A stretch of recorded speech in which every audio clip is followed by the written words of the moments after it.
Ladies and gentlemen, if I may have your attention, my name is Ernest Wilson. I'm the Dean of the Annenberg School for Communication and Journalism, and I welcome you to this series on what we call third space thinking.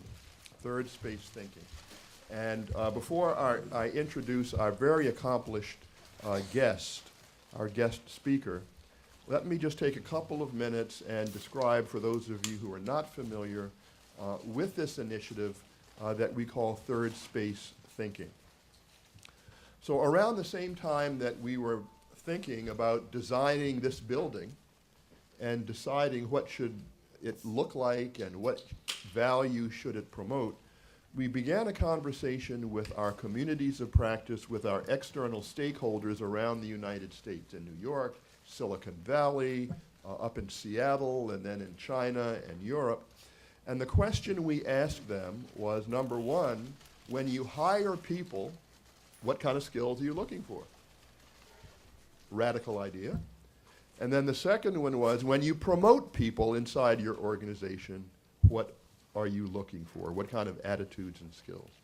So over about 3 years, we talked to more than 75 people, face-to-face. We surveyed another 60 people online, and then drew on a Korn Ferry, which is the largest executive search firm in the world, on their database that sampled more than 2,000 people. And we came up with 5 magical attributes that seem to reflect the interest of very senior people in organizations like Disney, Warner Brothers, IBM, the LA County Museum of Art, France Telecom, newspapers, etc. And we identified these 5 aspects. One of them is empathy and creativity, which we'll talk about in a moment. Intellectual curiosity is another dimension. Adaptability. What we call cultural competence, which is the ability not only to work across formal cultures, the Indian or Chinese or American culture, but is the person able to go from the culture of business people and the culture of engineers and the culture of scientists and the culture of creative people. And so these individual attributes are important, but they also aggregate into something that is more than just empathy or more than just creativity or more than just intellectual curiosity. And what we call it is the third space. And the reason we call it that is there is engineering thinking. Any engineers in the room? Oh, shucks, I was hoping I could get away with mischaracterizing you. Change the, so engineers, they think 180 degrees, they're problem solvers, wonderful people. They have a way of thinking. People who have MBA experience tend to focus on the bottom line, and they have other attributes. But what the employers told us, and some of the leading thinkers in this space said, we're missing something, and we're missing these attributes that I just described to you. And they said, if we don't get those attributes, we'll lose market share, we will not be as creative and innovative, and so please keep talking about this idea of third space thinking. And so at a conference in November, we presented these ideas, and they said, well, that's fine, but you need to drill down more seriously into what do you mean by creativity? What do you mean by empathy? What do you mean by adaptability? And so this lunchtime series, and there'll be others after this, it's built around the idea of doing a deep dive into each of these attributes. And then we have other folks coming in, usually from the business world. We just got an agreement from the woman who is one of the chief engineering folks at Disney.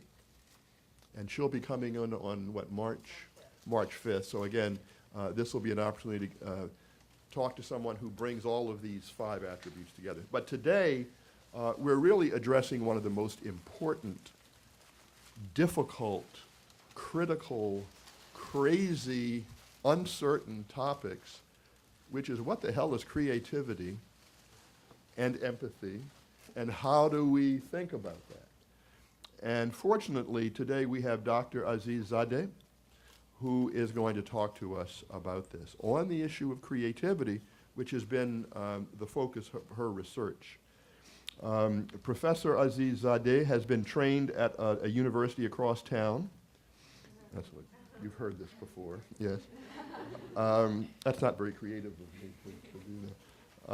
She got her BA in psychology with a minor in neuroscience and a PhD in psychology with an emphasis on cognitive neuroscience. And so she comes to this question with a particular professional training, professional background. She's written in this field, and also in the area of empathy. And so without further ado, I really do want to welcome our colleague for joining us today, and the floor is yours. Okay, great. Thank you. Thank you all for being here. So I'm actually very close to here at the Brain and Creativity Institute, which is part of SGM. So if you haven't been by there, we're also a new building, so come by and see us. The scanner is there. Please, please, please take part in our studies. We always need people, and you get a picture of your brain, which is great.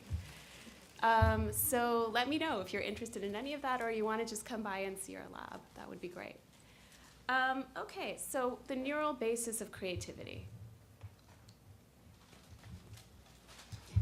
Okay, so what makes a man walk naked or run naked down the street? You might think it's love, right? Or money, or madness. But what if I told you that there are instances when an idea can drive a person to do this? And that's actually the famous story of Archimedes of Syracuse, right? So he had this eureka moment. He was in his bathtub. He finally solved a problem that he was working on for days and days and days. And the excitement of it, the feeling of it, was so impactful that he ran down the street shouting, "Eureka." So people have talked about this in different ways. Martin Gardner calls it the sudden hunch, the creative leap of the mind that sees in a flash how to solve a problem in a simple way. And then Watson, the famous biologist from genetics, he calls it that moment of insight becomes the creative act as a joining of two previously incompatible ideas. So this idea where... If this would be more convenient. Oh, okay, great. Okay, great. So basically an insight is this moment where two really diverse ideas come together at once, and you have this whole perception of a problem that you've been working on for so long, and you see it in a completely new way. Psychologists usually divide problem solving into three different kinds. So the first kind is a search strategy. The second kind is called memory retrieval. And the third is the kind that we're going to really focus on today, which is the aha moment, or it's also called a pop-out solution, and it's also called an insight solution. So a search strategy is usually effortful, deliberate, and largely conscious. It proceeds incrementally from the beginning of the solution to the end, so you always know exactly where you are in your problem solving. Intermediate results are available to working memory.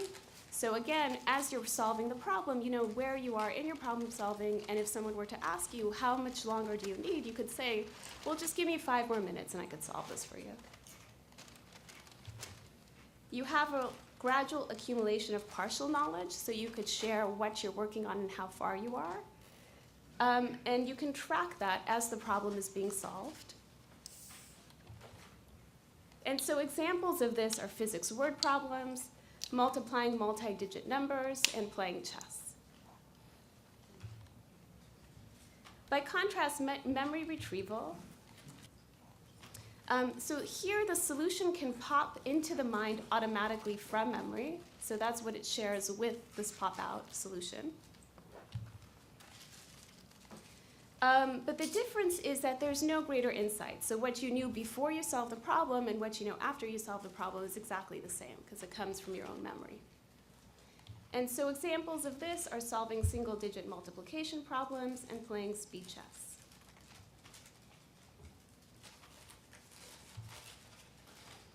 Okay, and then the AHA solution, which is the one that we're going to focus on today, it requires restructuring of the problem in a new way. Oops. Intermediate steps are not consciously available to the solver. And the other thing that's really important is that it has a great feeling that goes with it.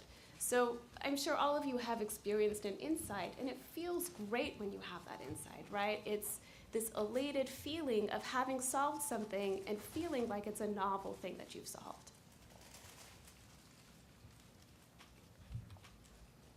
So really, what we call this in psychology is that it comes to you as a sudden whole. It's a gestalt, right? And it's really when you see the entire forest instead of like all the individual trees.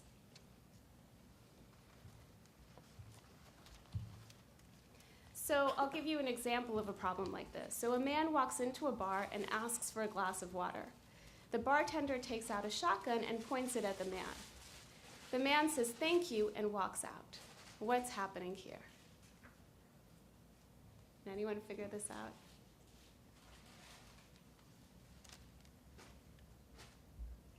Shotgun instead of shot glass? No? It's a good guess. Hiccups, that's right. He had the hiccups. Okay, so this requires a really shifting your mind into a place that it probably wouldn't go given the shotgun and everything else.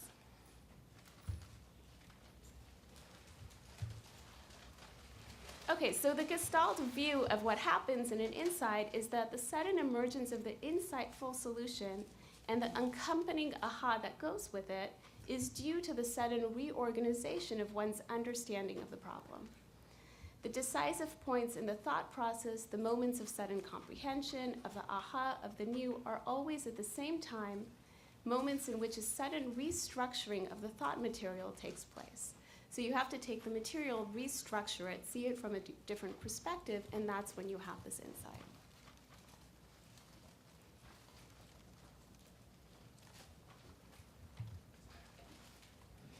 Okay, so in 2003, Novick and Sherman, psychologists, documented a really interesting technique to study this, and that was by looking at anagrams.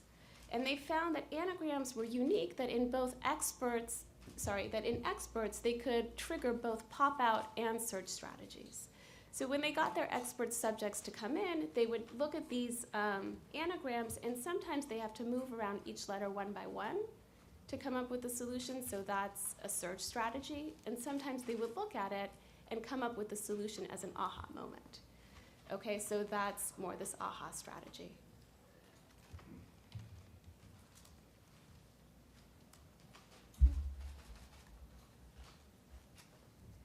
Okay, so this is their study. I won't spend too much time on this, but basically you could see that the aha moment comes very quickly and suddenly, and the search strategy takes longer.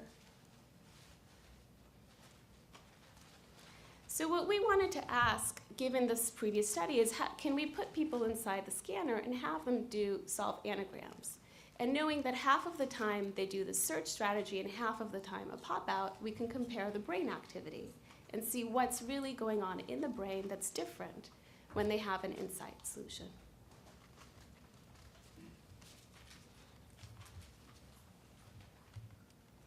So we put people inside the scanner. Has anyone done an MRI? Do you guys have a basic idea of what it's like? Okay. So you lie still, and we can present different things to you while you're in there. So for example, they get things like this. Whenever they're done solving the problem, they press a button, and that's when we know it's over. That's the time period that we should look at their brain activity. And then we give them the solution. So this one was pilot. And then they tell us if they got it right or wrong, and whether it was an insight or a search strategy for them. Okay?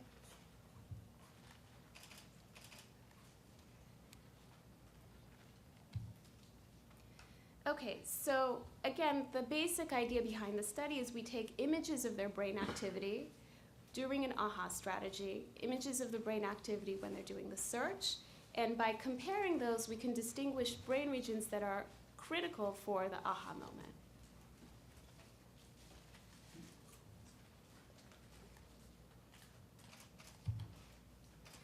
And there's been a lot of speculation about what this might be, right? So you guys are probably familiar with this idea that the right hemisphere is the hemisphere that's really important for creativity. It's highly involved in any kind of creative process, poetry, art, music, right? And the left brain kind of just sucks, right? I mean, it doesn't do anything creative. It's just basically your logical side and so forth. However, this is a language task, right? And we know that language is a specialty of the left hemisphere. And so the question is, what we would predict here is that when you have this moment of insight, you would have additional activity in the right hemisphere. So you have left hemisphere activity because it's a language problem, but in the insight solutions, you'd have additional right hemisphere activity. So that was our prediction. And then these are our results. So basically, I'm going to show you a movie here.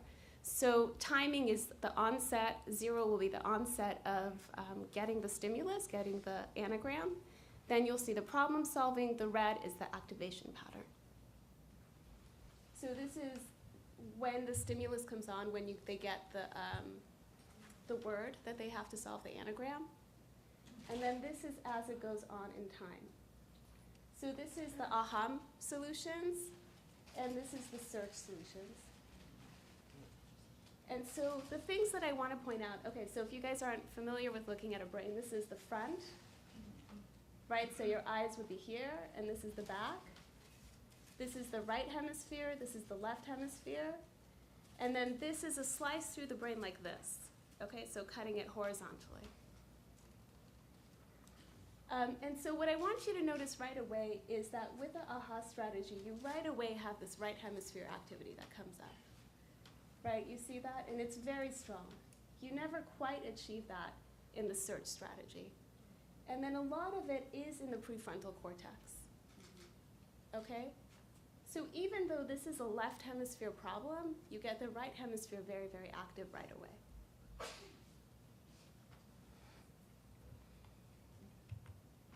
Okay, so now looking at specific brain regions. So this is the right prefrontal cortex.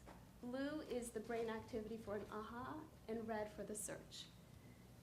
So you see the right prefrontal cortex is really active when you have an AHA moment, but not so much for the search. And then, you know, we said that the AHA moment feels really good, and these are brain regions that are involved with reward processing. So the feeling of getting a reward, of doing something good. And so you have the pons and the caudate, and again, the red for the AHA, the blue for the search.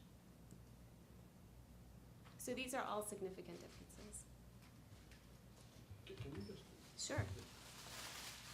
So the positivity, the good feeling, is generated in a particular part of the brain. Yes, so the pons and the caudate are what we call the reward network. So these are active when you take drugs, or when you eat a piece of cake, or anything. You get an article published. Yes, exactly. You get a grant. You get a grant. Right? So whenever you do any of these things that are rewarding, this network is active to tell you that it's rewarding and it's something you should do again.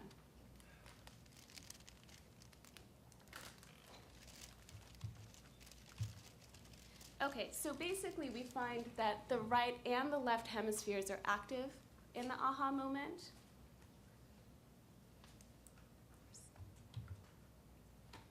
We have bilateral frontal language areas and premotor regions. We have both the left and the right prefrontal cortex. And then the reward circuit might be related to the feeling of insight.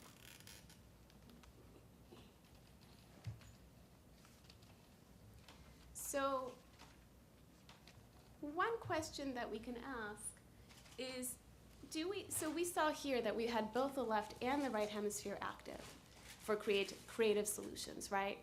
So the question that we can ask is the left hemisphere actually really important, or is it just the right hemisphere that's important, right? And so the way that we can do that is by studying a visual task. So we know the right hemisphere is specialized for visual spatial processing. And so if it's doing a creative visual task, does it need the left hemisphere also, or can it do it all by itself? Okay? So our next study, we looked at visual creativity. Again, we put people inside the scanner. And here we actually asked a bunch of architects to come in. And we had them do two different kinds of tasks. So for the task A, what they did is they saw that geometric figure with the three parts. Oh, I'm sorry, I'm forwarding on the wrong one. Okay, so so in A here, they saw the geometric figure with the three components, and they had to move it around in their mind to say if it was a rectangle, a square, a triangle. I think that's it, the three of those. Okay? So anyone know what A would be if they rotated it around? Rectangle, right. And for B, they got three shapes. And this time, they had to move them around in their mind's eye and come up with a creative representation of this. So for example, a lot of people would say here, does anyone have something? A face, right. And then you also have levels of creativity, right? So some people would say this is a face, some people could come up with a snowman, and so forth, right? And so architects were really good at this because they could do both tasks very well and very quickly. But one is obviously much more creative than the other one.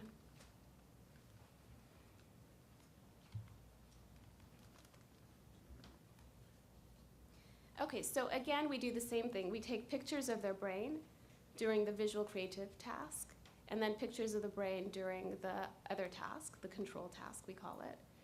And then we compare those, and we can figure out which brain regions are more active when you're doing the creative task.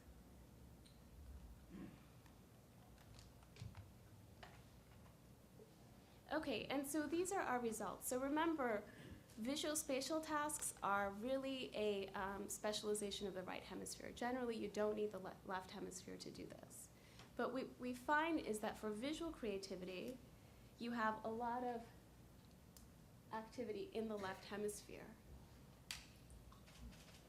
So this is also the left hemisphere here, and then this is the prefrontal cortex here. So this is the difference between doing a creative task and a non-creative visual task. So in both of them, you're getting right hemisphere activity. This is what's more active in the creative task. So in the creative task, you're additionally recruiting the left hemisphere.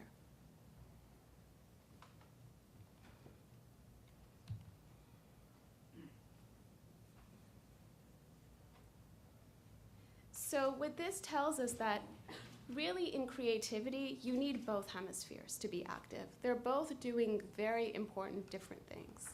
And when you have both of these processes going, that's when you have the greatest creative moments. We see a lot of prefrontal activity, and we think this is for organizing and planning your problem solving, which is very important in creativity. And we also see that the motor regions are really active for mental imagery. And what we think that people are doing is they're actually imagining moving around these pieces, as if they were moving the three different pieces and putting them in different places.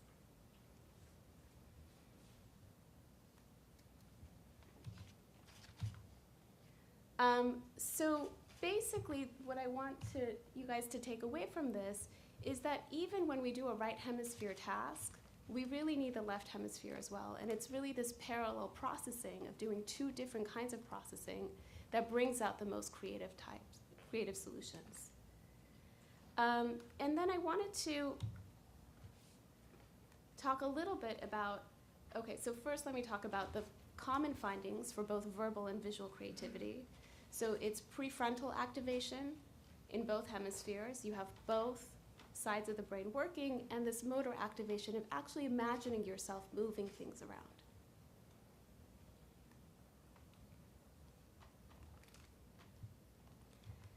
And of course, course, there's an art to learning to do this. I mean, children are naturally creative, but creativity is like a muscle. You do have to practice it, and you get better at it as you go. So I want to spend a little bit of time talking about what we can take from this in applications to our own lives. I'm sorry, I keep forwarding the wrong one. Okay, so one important thing is that to practice problems that require insight rather than search or memory retrieval. So again, you want to use this and practice this like a muscle, your creativity.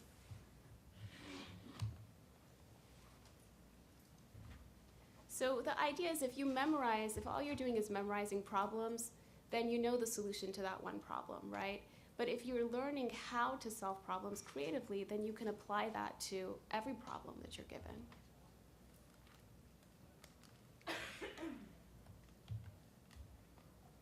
Okay, so how can you induce insight solutions? So one thing that psychologists talk about a lot is doing what's called a mental state shift. So these are creativity techniques designed to shift a person's mental state into one that fosters creativity. So if you've been working on a problem for a long time, you might want to just relax, right? And try to go to the spa or get a massage or something else. So going back to the story of Archimedes of Syracuse, it was when he was inside the bathtub that he solved the problem. Another thing that is called problem reframing, and this can help a lot. So this is reconsidering one's goals by asking, what am I trying to accomplish? So if you've spent a lot of time brainstorming, then you can go on a lot of tangents. And usually it's very helpful to go back to the solution, to come to the solution by going back to your goals and reframing your problem either from a different perspective or from the underlying purpose of what your problem was to begin with.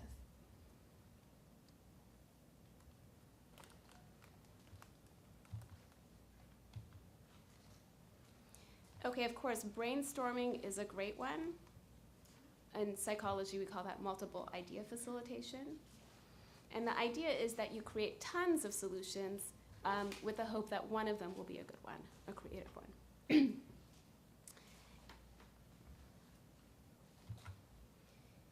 And then inducing a change of perspective is a great one. So if you can actually start to think about things outside of your own head, right? So how would Gandhi approach this problem? How would Picasso draw this? And how would an engineer look at this, or an architect, or so forth? So here's just an example of one problem like this. So using any of these symbols, make this statement true. So the symbols being the ones on the bottom.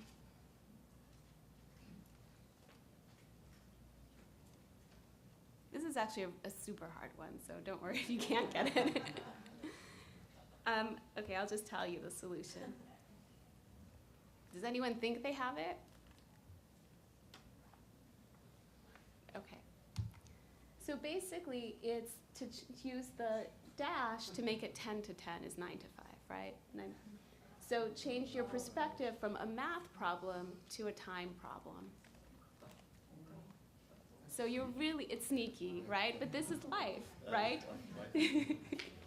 So you really have to think about things outside of the perspective you're given. So you're given that it's a math problem, but you have to switch it around to another one.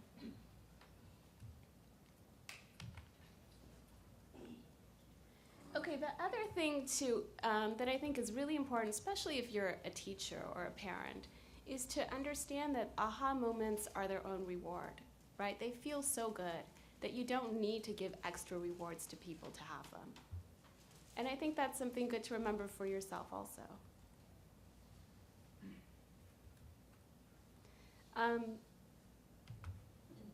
These are just some common traits that psychologists have found are common to creative thinkers. So one is curiosity, passion, novel perspectives, knowledge-seeking, hard work, ability to focus on a problem. So a lot of people say that really attention to one particular problem for a long time is key to creativity. And that's a problem, right, in our multitasking culture. Skepticism, so doubting and suspending judgment. The ability to handle uncertainty, and being comfortable with your own ignorance, right? So knowing that you don't have to hold tight to a particular viewpoint, you can change it at any point.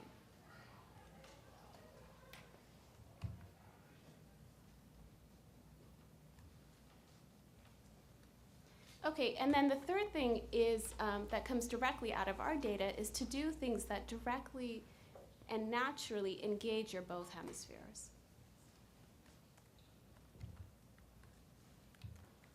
So for example, you could use a new medium. So if you're stuck on a problem that you've been trying to solve verbally, you could try drawing it. Or you could use multiple media. You could dance your ideas, right? If you do things that actively recruit both hemispheres, like using visual art along with some text, that might actually be very helpful.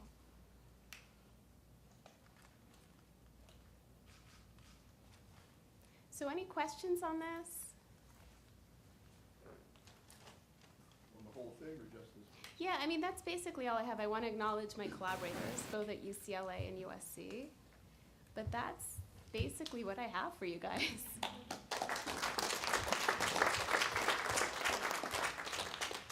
Well, we've got a great amount of time here to really engage in a conversation. Yeah, great.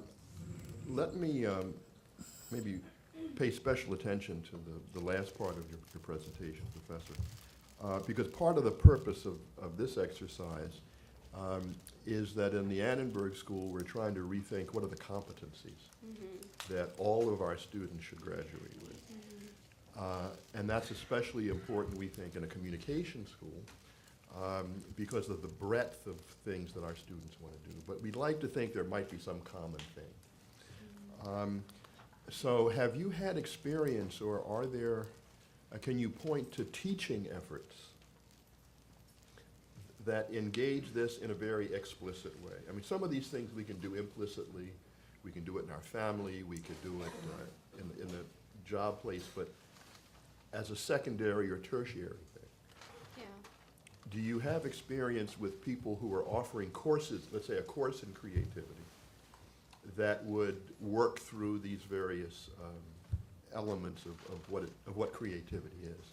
So at the end of this process, one would hope they're either more creative in that process, or at least they are now aware of what it takes moving forward to try to use those creativity muscles. So I'm not familiar with any courses. I know that I've been asked to give talks like this to a lot of educators. So there's conferences for educators, and they often ask me to give talks like this for them. So it seems like there are a lot of people who are interested in how to teach this, but I don't know what they do with this material afterward. Yeah. Let me ask one more. What's been the most surprising creative result of your research on creativity? For you as a researcher. I mean, I think, to be perfectly honest, I think just to be able to study creativity is surprising, because when I first started out doing this, this was triggered by a business person, Michael Tenenbaum at UCLA, who decided that he wanted to study the neuroscience of creativity, and everyone kind of laughed at him. And they were like, no, we can't do that. This was like 10 years ago. We don't even know, how visual processing works, right? And so he put out a fellowship that whoever could propose how to study this he would fund their research. So that first study on the anagrams was the one that I proposed, and he funded it. But it was really, at that point, everyone was like, we can't study creativity from neuroscience. We don't know anything about how that might work or how we would even do it. So I think, we're in a very exciting time in neuroscience where we can actually look at questions like this. And it's, from my perspective, amazing to be able to do it. Okay, let's open it up to questions. Professor Castells. From your perspective in your field of research, do you make any difference between creativity and information? And which one would be? Oh, that's interesting. Yes. I mean, I think in the first study, we don't look at innovation as much.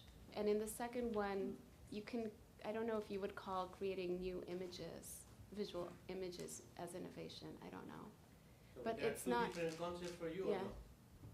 To be honest, it's not something I've thought of so much.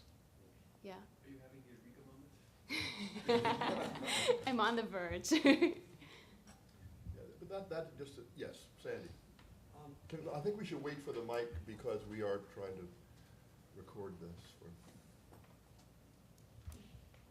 Do this question first. Oh, okay, yeah. Get right over to it. Do this question first. Okay, I noticed that, years ago I came across a book called The Grace of Great Things. And they talked about, I think what you were referring to in terms of the Archimedes aha moment in the bathtub.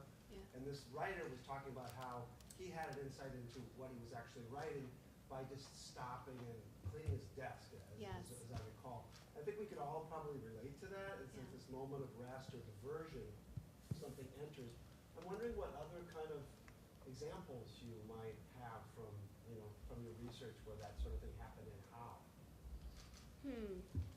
I mean, I think we can all relate to the idea of like being in the shower and coming up with a solution to something, or just even waking up from a dream, right? Yeah, I was gonna say that there's a famous physicist, I can't remember his name now, but he would always spend time, his daughter, the story goes that his daughter found him one day under the table contorted in a special way. And his daughter was like, "What are you doing?" And he's like, "I'm trying to put myself in the position of the molecules," right? To try to figure out how it works. But that's like, not only this rest state, but combining your body with what you're trying to figure out. Yeah. Yes. Professor Meyer. Hi, the British have a wonderful phrase for this, the 3 Bs, the bed, the bus, and the bath. So, and I think that makes a lot of sense. Yeah. Can you train people, have you ever done experiments where you show creative people which parts of their brain generate this creativity, and then give them some kind of feedback mechanism so they can say, okay, let me shift it in my head Yeah. to the upper left node, and then it said, well, I'm not doing it, so I need to think in a different way. Is it that immediate that you can get that kind of feedback? So, yes. So that's what we call neurofeedback. So you could either do that with EEG. So EEG are electrodes that you place on your scalp and you measure your brain activity that way. And you can actually also do that with something called real-time fMRI. So the person's inside the scanner and you show them their brain activity and you say like, well, just try to perk up your right hemisphere a little bit more. And they can do it, which is pretty amazing. That's obviously much more expensive than neurofeedback. Maybe we get a grant. That's right. But that would be a great thing to actually experimentally try. Because people do that with meditation feedback. Yes, And so they they're stressed, and then they meditate, and then they can say, well, let me shift it over here a little bit over there. Exactly, right. Yes, sir. Please identify yourself, too, when you... Hey, I'm Christoph from the Global Media and Communications Program. So there's various definitions of creativity, right? Yeah. Some people say it's a pure entity and it comes from a spark in the brain, and other people said it's just recombinance of already existing ideas. So on a philosophical level, what have you found from your research? Is it mostly the lone genius that has that spark from nothing, or is it a recombinance of existing ideas? And then also on a biological level or a neuroscientific level, is it that people actually make up these new neural pathways in their brains, or do they recombine things in their brains? Okay, so for the first part of the question, that's something that we haven't looked at and I don't think we can look at. If it's something new or at the level of fMRI, you can't look at that. As far as creating new pathways, so there have been studies that shown that in musicians, you can reorganize the brain, for example. So if you have a musician who plays a string instrument, the part of the brain that controls the left hand becomes, so that's the hand that they're fingering with, becomes much bigger actually, right? So you can really reorganize your brain by the way that you're thinking and doing things in the world. Scary. Hi, Jaime Carillas from Annenberg. It's interesting that you mentioned that you're speaking at a lot of conferences for educators, right? In terms of professional development to teachers and et cetera, et cetera. in my experience, creativity has been identified as a 21st century learning skill by the Department of Education, where they're trying to teach teachers how to use creativity in the curriculum that they're developing. I think it goes to the concept of it's a lot easier, as you mentioned earlier, to start training kids on how to use that creative lens than catch them on the back end where they're 18, 19, 20, when ideas have kind of been established. So how do you feel this could be used to enhance the curriculum that youth is learning from K through 12? Yeah, I mean, I think that one of the important things is obviously you need to memorize a lot of stuff, right? But the difference between creativity and these kinds of insight solutions is that it's not a memory retrieval problem. So trying to learn how to problem solve is actually one of the most essential things that you can do. You know, I'm not saying you don't need to memorize your multiplication tables or dates or things like that. That's all good. But if you also set aside time in the classroom for problem solving, I think that's really key. Yes, in the back. And then we'll come up to the front. Hi, I'm Nahoy from the Annenberg School. Thank you so much for your presentation. I remember just seeing from like one of the first few slides of your presentation, there was a slide about empathetic brain. I'm just wondering whether empathy or like emotional aspects affect creativity at all. That's an interesting question. So I do actually study empathy, but not in conjunction with creativity. So I don't actually have any data that speaks to your question. But maybe I'll come back another day and talk about empathy. No, you can't get off that easy. No, this is a communication school. You can't do that. So if you're one of the few people who like studies creativity and empathy, first of all, what is empathy? Yeah. In your view? And then secondly, you know, hypothesis number one, those who are more empathetic are more creative. So what, Yeah. I mean, hypothesis. So number one, how would you define empathy? Because that's one of our 5 attributes. Yeah. And then secondly, what would you surmise would be the relationship between empathy and creativity? Yeah, so there's psychological measures of empathy. So we use the Davis scale. It's a psychological 5-point scale that you can give people. The other thing that I study are called mirror neurons. I don't know if anyone's familiar with that. But these are neurons that are active both when I do something, so I reach for a cup or a bottle, and when I see you do the same thing. So it's a shared representation for myself and for you, but in my brain, right? You and I become one, basically, for that neuron. And what we find is that those neurons are more active in people who are empathetic. And then creativity, it's interesting, I haven't actually thought of this, but you can also, there are psychological scales of creativity. So it would be interesting to see if that also correlates with this, but we haven't done that yet. Just to go back, so you're saying that certain neurons in the brain are activated when you do something, and those same neurons are activated when you do that, Yeah. and those are measurable and... Yeah, it's the same exact neuron that does that. So you and I become one in that neuron. It's pretty cool. Yes. Yes, right here. Hello, my name is Bei Yan from Annenberg. I have a particular question about the aha moment in your study. It seems like before coming up with the aha solution, there is some sort of unconscious thinking that's involved. Yes. That people are not even aware that they are specifically concentrated on this a problem until they find a solution. So, but the way in your study you operationalize that is to ask. I understand it as a short-term intensive task, and you ask people to self-report whether they have that aha moment. Mm-hmm. But it's possible that the people who had an aha moment also engage in search strategies. Yes. So based on your study, it will be hard to distinguish what exactly the left hemisphere is playing a role in that aha moment. So I was thinking, I know it's hard to operationalize, to test in a lab setting, but have you ever thought of to track, maybe give people a break moment and also scan after, if they can't solve the problem, give them a period of relaxation, scan their brain, fMRI, and then see people who actually end up having an aha moment, what their brain was doing during that time of relaxation?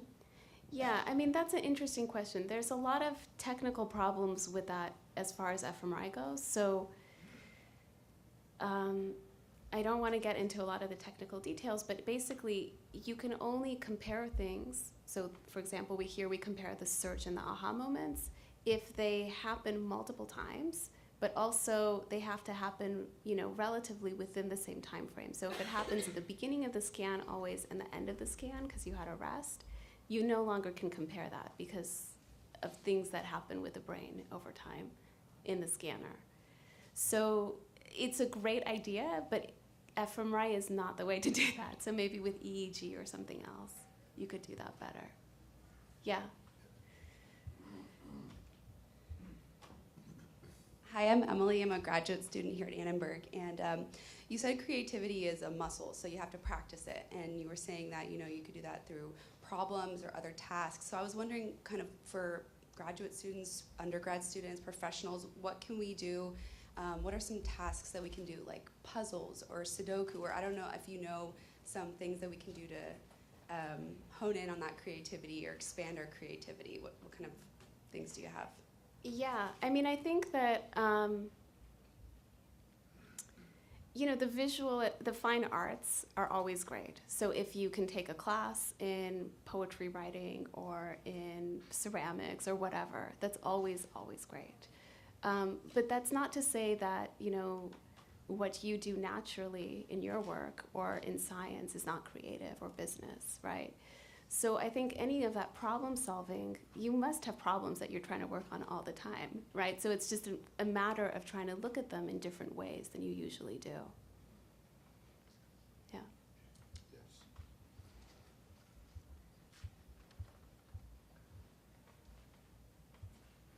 Hi, I'm Petrula Vrontikis. I'm a professor of graphic design at Art Center College of Design. Oh, great. And I teach undergraduate graphic design.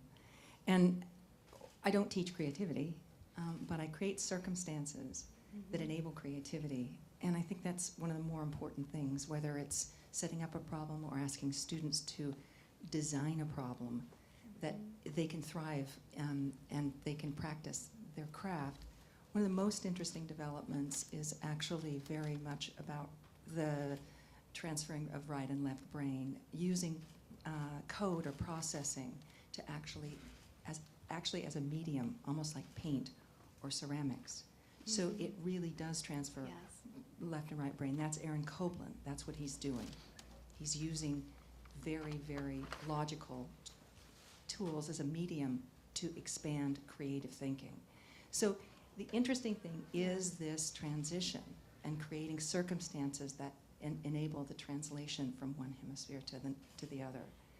Even though we don't necessarily study the neural aspect of it, so many of these things we kind of take it for granted.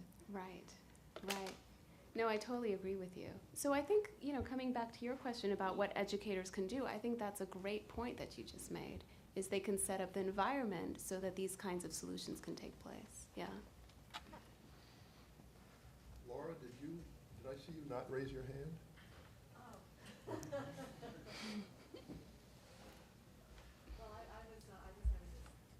I'm Laura Jackson from the Annenberg School and a researcher for the Third Space Project. And I'm especially interested in one of our attributes is around intellectual curiosity. And for me, the aha and the idea of not giving up. What is it that keeps people, I gotta work it, I'm gonna figure it out, and finally it happens? Do you have anything around